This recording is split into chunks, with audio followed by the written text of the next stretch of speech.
গায়ের হলুদের ভিডিও, বিয়ের ভিডিও এখনো আমি আপনাদের সাথে শেয়ার করিনি। কার হলুদ কার বিয়ে একটু পর বলছি। বিয়ে অনেকদিন আগেই হয়ে গেছে, এখন আমি আপনাদের সাথে ভিডিওগুলা শেয়ার করব, যতটুকু পারবো ততটুকু শেয়ার করব। আসসালামু আলাইকুম এভরিওয়ান, সবার কি অবস্থা, কেমন আছেন? আশা করি সবাই ভালো আছেন। গায়ের হলুদের দিন আমরা সবাই সাজতেছিলাম, আর ওইদিকে আমার বাবাই তার নানা ভাইয়ের শার্ট পরে কি যে দুষ্টুমি করতেছিল। তেমন খুব একটা ভিডিও করা হয় নাই। এই তো আমাদের সবার সাজুগুজু করা শেষ, আর এইটা হচ্ছে আমাদের মেকআপ আর্টিস্ট, মানে আমার সম্পর্কে আন্টি লাগে। বউ আগে ভাগে রেডি হয়ে চলে গেছে, আমার অনেক লেট হয়ে গেছে। আমি গিয়ে ছেলে পক্ষদের একটা কেউ দেখতে পাইনি, গিয়ে আমি কিছু রিলস বানিয়ে নেই। এই রিলসটা আমি অলরেডি আপলোড দিয়ে দিয়েছি। রিলস ভিডিও বানিয়ে আমি চট করে খেতে বসে গেছি, আমার অনেক ক্ষুধা লেগে গেছিল। আর ব্লগের জন্য আগে পরের যে ভিডিওগুলো করেছিলাম গায়ে হলুদের মধ্যে, সেই ভিডিওগুলো ডিলিট হয়ে গেছে, সরি, এর জন্য দিতে পারিনি। তারপর এটা হচ্ছে বিয়ের দিন। এই তো বিয়ের দিন এত সুন্দর করে সাজুগুজু করে চলে আসলাম বিয়ে বাড়িতে।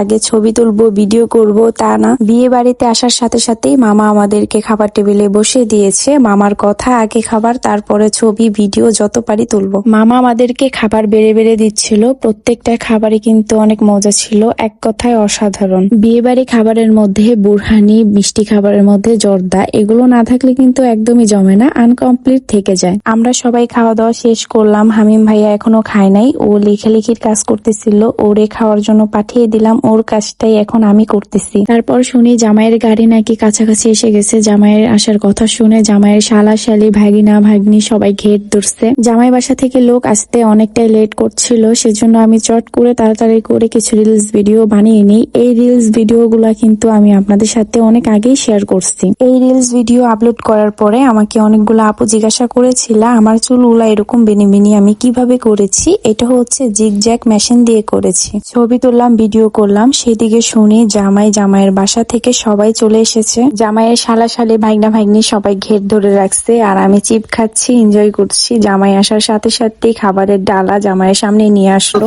এই যে গিফটটা জামাই 500 টাকা দেন, দিলে আমি ধোয়াই দেই। আর সবাই 700 1000 চাইতাছে, আমি আপনার কাছ থেকে 500 টাকা চাইছি, এটা ভালো না? দেন আমাকে, আমি ধোয়াই দেই। জামাইয়ের খাবারের ডালায় জামাইকে খেতে হলে কেউ একটা জামাইয়ের হাত ধুয়ে দিতে হবে, জামাই আবার তাকে টাকা দিতে হবে, এটা বাধ্যতামূলক। এটা নিয়ে বিয়ে বাড়ি যেই তোল কালাম লেগে গেছিল রে ভাই। বিয়ে বাড়ি যদি এতটুকু এনজয় না হয় ভাই, তাহলে বলবো এটা বিয়ে বাড়ি না। আমরা তো কেউই কম টাকায় রাজি হচ্ছিলাম না, অবশেষে আমার আন্টি রাজি হয়ে গেল, তার ছোট ননদের জামাইকে হাত ধুয়ে আবার খাইয়েও দিল। আমার আম্মু আর এই আন্টিটা কিন্তু দুজনে পাতানো বোন। এই আন্টিরই হচ্ছে ছোট ননদের বিয়ে। আমরা তো বাঙালি মানুষ, আমাদের সব সময় আগে পিছে বদনাম করতেই হবে। এখানে হাত ধুয়ে 300 টাকা দিয়েছিল, অবশ্যই আন্টিকে দিয়েছিল, কিন্তু টাকাটা তো আমাদের সবারই, তাই না? যাই হোক, এটা হচ্ছে বিয়ে বাড়ি। বিয়ে বাড়িতে এরকম একটু একটু হয়, এটা নিয়ে যদি আমরা ঘাটাঘাটি না করি তাহলে কি এটা বিয়ে বাড়ি মনে হবে বলুন আপনারাই? 2500-এর মানুষ 300 টাকা দিছে, তাও আবার একটা যে 50 টাকার নোট ছিঁড়া। দেখ দেখ রোহিত, দেখি ধর ধর টাকা ধর, টাকা ধর, টাকা সবগুলো ধর। হ্যাঁ ছিঁড়া ছবিটা, তাও আবার ছিঁড়া। এই হচ্ছে 2500-এর লোক, দেখছেন কেমন কিপটা, তাও দিছে তো দিছে, তাও আবার 50 টাকার নোট, এইয়া বড় একটা কষ্টিপ মারা।